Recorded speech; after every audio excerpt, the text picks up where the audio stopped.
So if we haven't met before, my name is Oisin Lunny. I'm a freelance event host and chief evangelist at Open Market. I also write a bit about music for Phoenix Magazine and Forbes and write about mobile tech. If we're not connected already, please let's connect. Find me anywhere and I will send you a free mixtape. I'm not kidding. So, are we going to have some chairs on the stage for our next... No chairs? Okay. Awesome. Fantastic. Right, so we're going to have a fantastic keynote now, which is all about the presentation of the PublicTech Lab. So a lot of people want to see this. Please welcome to the stage from IE, Manuel Muniz, and from PublicTech Lab, Idola Ortiz de Arcianano. I'm so sorry, I'm Irish, I'm getting the pronunciation. This is like how to not pronounce names in Spanish. But please welcome to the stage our wonderful keynote speakers. Thank you. Cheers. It's working? Yeah. So my name is Manuel Muniz. I'm the Dean of the School of Global and Public Affairs at IE, and I'm delighted to be with you today. I just flew in from the States. I was in New York at the UN, where we've been launching a partnership with the UN on the 2030 agenda, and I'll tell you why this is significant and why we wanted to have the PublicTech Lab launched within the school. And the reason is the following. You know, if you look at trends of change over the last 200, 300, 400 years, what you see is linear change along many dimensions. So whether it's world population or GDP or the production of data. And then about 150, 200 years ago, these measures skyrocket. So we live in an exponentially changing world. Just to give you some figures on population, for example, we didn't reach 1 billion people on Earth until about the beginning of the 19th century. In 100 years, it was 2 billion. In 100 years, it will be 9. So you can see the steepening of that slope. Now, why this is significant is because on top of all the many benefits of that change, there are enormous challenges and externalities that these transformations pose for individual societies and for governments around the world.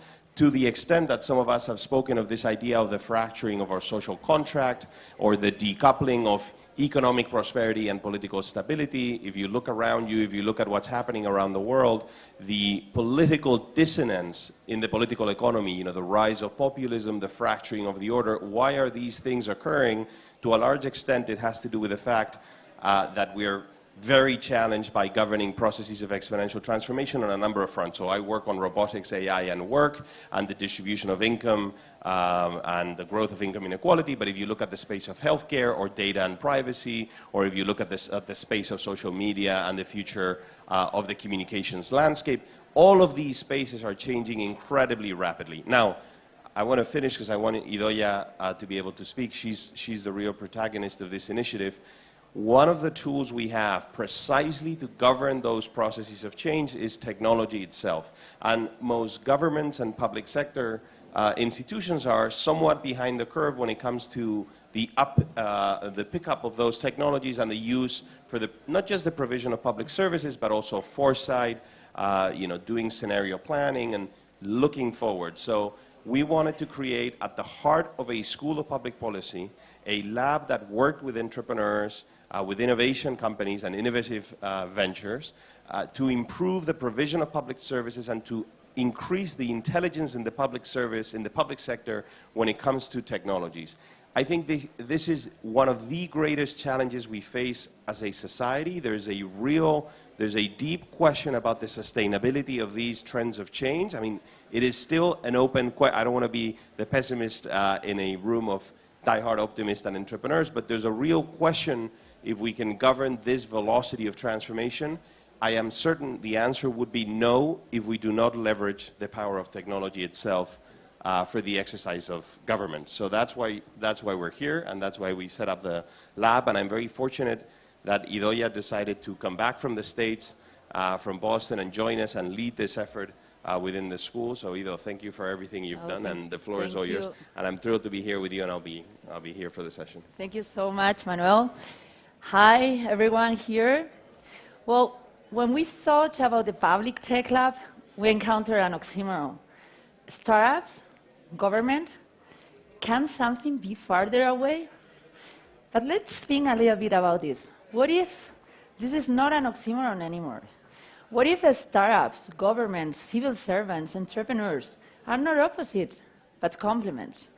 Complements in a weird way, but in a nice way. I know governments can be huge barriers for innovation, but also huge opportunities.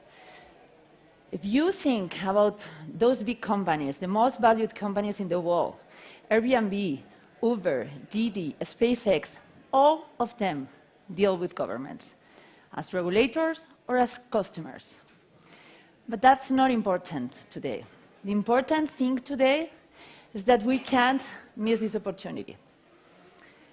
If we put together innovation-driven entrepreneurs, new technology, and the power of governments, we can all together achieve a more sustainable and livable future. And that is what we want to do in the PublicTech Lab. We want to help those startups that are trying to sell to governments or navigate regulated industries or procurement processes. But also, we want to help those public institutions, governments that are trying hard to attract that innovation and to promote the public digital transformation. We are launching today, and we know that we have a huge challenge ahead. And we also know that we can't do it alone. That's why we want to ask you to join us, to come with us, to think about innovative ways to improve this public digital transformation, to help those startups to innovate with the public sector. So, let's start. We are going to start today working with you all, because we have a great agenda and a great set of speakers, starting with our keynote speaker, Paul Meissner. He's the VP of Global Innovation Policy and Communications from Amazon. He's going to talk about how Amazon innovates. We need to learn about this. Also, we are going to have two panels here. First one about digital transformation, and the other one about how entrepreneurs are already making their way with governments. Thank you so much. Thank you for being here today. I can see a lot of familiar faces. Thank you so much.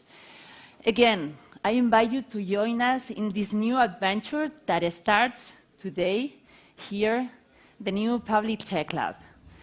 So let's start. Please, Paul Meissner, a big applause. Thank you so much. Thank you.